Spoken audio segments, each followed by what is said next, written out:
Приветствую всех зрителей моего канала.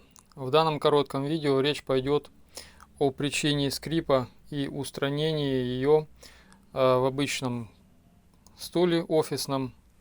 Он у меня используется как компьютерный стул. Вот его модель.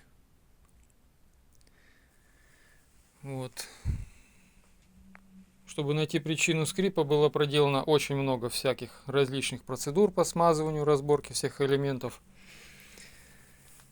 Смазывалось вот здесь вот все места соединения вот этой крутящейся платформы с амортизатором, с платформой самого стула. Смазывался весь механизм полностью вот здесь вот в спинке. Все, что возможно, все там смазывалось. Смазывалась вся вот эта вот приспособа с пружиной, регулировка наклона. Тоже абсолютно там все смазывалось. Ничего не помогало. Скрип через какое-то время все равно появлялся.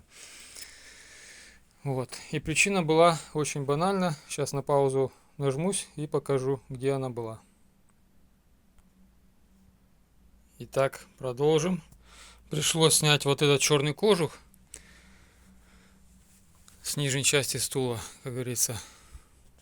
И причина вот в чем была. Здесь даже видны залысины. То бишь вот это вот пластиковый кожух, вот эти вот точки крепления,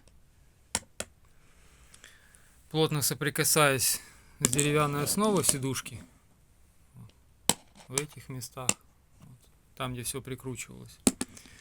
Тут даже на видео можно увидеть, получились вот такие вот залысины. Они аж глянцевые такие, очень гладкие.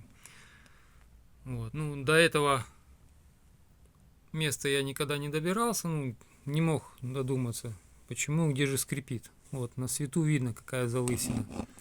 И потом через некоторое время после смазки всего стула, всех элементов, скрип все равно появлялся очень раздражающий.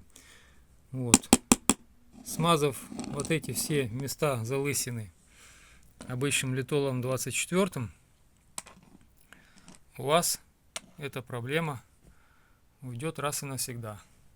Если периодически нужно будет смазывать, имейте в виду, что нужно под сидушку тоже залезть. Кому данное видео оказалось полезным, ставьте лайки, пишите свои комментарии, будет очень интересно. Всем спасибо за внимание.